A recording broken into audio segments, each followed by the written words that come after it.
ready. Go? Yep. Hi, this is Mark Bridgman here again from Feed Boss in Australia. This time I'm introducing you to our new Feed Boss model, the 3500. This is sold exclusively through Landmark in Australia. It's a 3.5 cubic metre feeder with a few features that you won't find in other feeders. So I want to introduce you to a few things. Firstly, you'll see we'll start at the base and work our way up. Obviously, the strength of the feeder's got a lot to do with the frame that's put underneath, and here we don't compromise on anything, as you can see. This is a predominantly 50 by 50 RHS frame with some 45-40 outriggers, and we've also got some checker plate in between there. The idea of the checker plate is it also gives you somewhere for the cattle, for the sheep or the cattle to put their feet and create less damage to the environment, and got nothing to get caught up in. Okay, the feed system itself is saliva lick, similar to a number of other brands on the market. You've got a top adjuster going in and out in this direction, a bottom adjuster going up and down in that direction. The bottom adjuster controls the gap or the space that the tongue of the animal can go into. The top adjuster basically controls the flow rate. So with this system you can get some very fine feed rates. That part's all proven. We don't have to really spend a lot of time on that. It's well and truly established. Okay, we've got an option that we can put on this, and we actually do have a hinged or a swing over tongue restrictor. The beauty about being hinged or swing over means that you can actually swing it out of the way and still clean out the feeder if it does get wet or get clogged. So there's no restriction in the way. Another thing that we've done, which is quite innovative on the tray design down here, and it's the same on our small feeder. Right down under here we've got a little trapdoor which you can poke up there, and that trapdoor basically allows you to clean the feeder out. So if you've got rubbish or build-up of waste material or whatever, or even water inside the tray, there's a very easy way to clean it out. Just open the door and push it straight out the door. So that's something that's very simple and quite unique to us. Frame is hot dip galvanised, of course. The galvanising or the zinc coating of all the sheet metal is at 270 grams per square metre, which is thicker than what we can buy in Australia as a standard product. So it's a very thick, heavy coating. So that's the bottom part of the feeder. Now we'll work our way up, and we'll first have a look at the rain guards. Rain guards themselves are quite innovative. What we've done with the rain guard is we've actually created them quite wide, so they're being wider. It gives you better rain protection, and we're all about trying to keep the water away from the animals. What we've also done with this rain guard is we've made it in a waterproof hinge. So it's a special hinge design which allows us to adjust the angle of the rain guard, and we can also adjust the angle of the height of the rain guard when it's set up. So the rain guard is actually put on, I guess, after the main body of the feed is assembled. So to adjust the rain guard, we've got a pull cable in the middle, and I'm just going to do that now. And you can see now I've just made it horizontal. If I want to close the rain guard, let me do that. Now I've just dropped it all the way down. Now, a couple of good reasons why you'd want to close it, right? One is it gives us better access to the feed area. If we want to get in and have a look, we can actually use this area as a step, and I'll demonstrate that in a minute. The second reason is it allows us to get a fork, be the fork on the tractor or a forklift, all the way under the feeder. So you can actually get right under it, and it'll be nice and stable when you're moving it around and picking it up. So that's something that, again, a fixed rain guard limits that ability. Yes, we also do have an offset truss across there as well. The reason that we do that, and I'm just going to lift it up again. One more. Okay, the reason that I do that is that in some cases, if we're running, say, cattle, and cattle have got this prominence to want to rub on corners, yeah, that's still very, very solid, but we also have the option where we can actually add some extra screws in there. It's not an option, it's there, and you add some extra screws and you can actually lock that really tight into place. So it's just another feature. The other thing that we can do with this rain guard is we can extend it, and again to create more weather area, and I'll just show you how that works. Okay, there's two positions. That's the fully extended position, right? The water, it's a gutter. Water will come down here, hit there, it will gutter all the way out and out the corner of the extension. So we're getting the water further away from the under area of the rain guard. I'll do the same with the other end. We've got a couple of little spring clips on here, or just a spring clip. You lift that up and it locks into the next hole. Okay, that's the fully out position, and that's the other position, remaining position. So that's the rain guards. Again, a very unique design. It means that also with a small animal, you can really give it some great protection.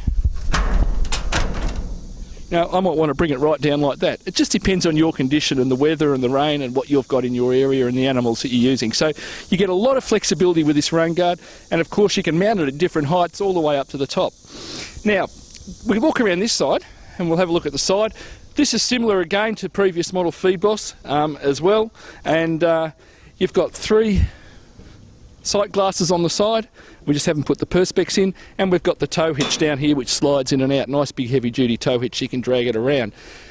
The frame of the lid is all hot dip galvanised. In fact, all the metal parts are galvanised, so there's no corrosion issues that you're going to have to worry about. And the lid, it looks a bit strange, but the lid is actually made from aluminium. It's a big lid, as you can see, and there's good reason for it being a big lid, but we've actually made it out of aluminium with a steel frame inside it. And that's obviously to keep weight down, and it does look good. Now, to undo the lid, very simple. We've got a lock over here. Pull the lock, it drops down. Couple of handles.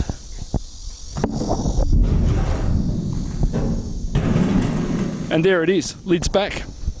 So what we've got now is a full width opening. We've got a full width opening of the lid. Okay, so what we're trying to give you is a complete filling area and no tight sides at all. So we'll walk back over a little closer. I'm a bit short on lead here, and that's why I'm a bit further away.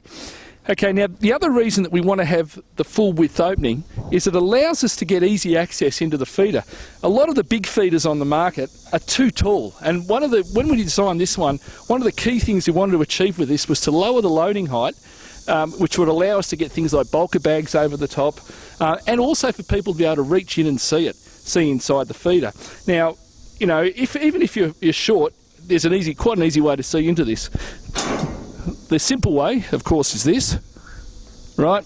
The other way, and we'll have a look at this way, is drop the rain guard down and then use the tray, and I can very easily see inside that feeder. Very easily. You can't do that with other feeders.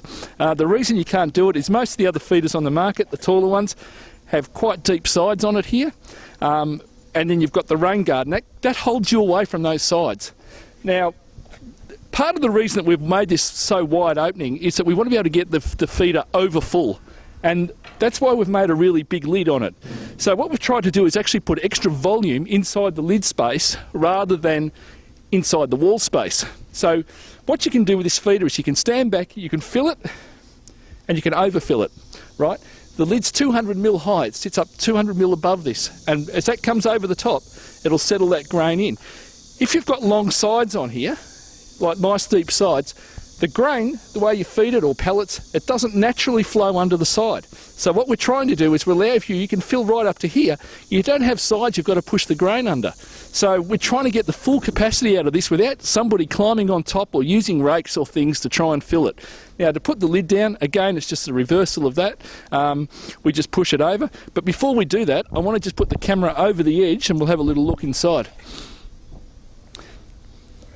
Okay, inside the feeder, we've actually got a number of trusses or struts across the middle. There's 3 of those which support the centre to centre.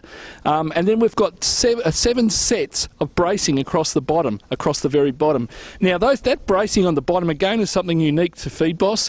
What we do with it is we actually tie each side to the centre from both sides. So instead of it just being like other people putting a strap on each side holding the 2 walls together, we're actually tying everything to the middle base as well. So it gives it a lot more integral strength than just tying 2 sides together. So again, this one is made for strength.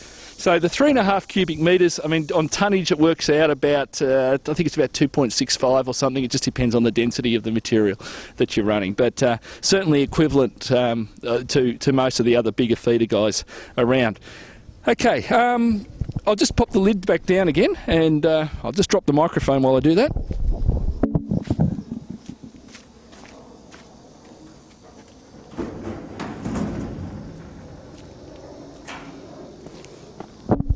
Very easy. It's a light operation. The handles aren't high, so even people that are a little bit shorter can reach them quite easily. So, you know, having gone to a lot of field days, talking to a lot of people, you will start to really understand some of the issues that are faced with feeders. So what we tried to do when we came about this design was to come up with something that was quite innovative, quite unique, and that we've done. A lot of those concepts we've actually applied and have patents applied for at the moment. So again, quite a different way of doing things. Now, the 3.5 cubic metres gives you some decent volume, some really good useful volume, but it still gives you the ability to move this thing around without any problem. Even when this is loaded, you can move it, just be careful, all right?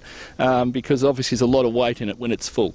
So this is a very solid, heavy duty feeder, heavily made, solid construction, truss frame, fully galvanised, hot dip frame. You know, you've got the lot. This is the feeder with the lot. It's sold through Landmark in Australia. We supply it to them as a flat pack, and that's how we can get it to you at a very economical price as a flat pack feeder. There are options where you possibly can get it made up, but look, at this feeder you would need about, on a first attempt, I would say 2 to 2.5 hours to assemble this feeder.